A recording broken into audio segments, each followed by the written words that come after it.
Kimdir Həzrət Əli? Həzrət Əli Kəbədə dünyaya göz açan yeganə insandır. Həzrət Əli Rəsulullahın əmisi oğludur. Həzrət Əli Rəsulullaha ilk iman gətirəndir. Həzrət Əli hicrət gecəsi Peyğəmbərin yatağında yorğanı başına çəkib yatan, ölümü gözə alan igiddir. Həzrət Əli Rəsulullah yanında böyüyüb və tərbiyəni Rəsulullahdan alandır. Həzrət Əli Rəsulullahın kürəkənidir. Həzrət Əli elmin qapısıdır. Həzrət Əli Peyğəmbərdən sonra müsəlmanların rəhbəri və imamıdır. Həzrət Əli Allahın aslanı, döyüşlərdə şücaəti və qorxmazlığı dillər əzbəri olan igiddir.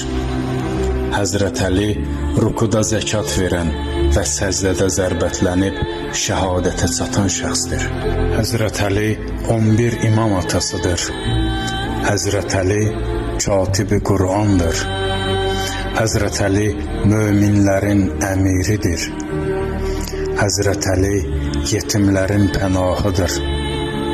Həzrət Əli danışan Qur'andır. Həzrət Əli Allaha ibadət edənlərin zirvəsində duran şəxsdir.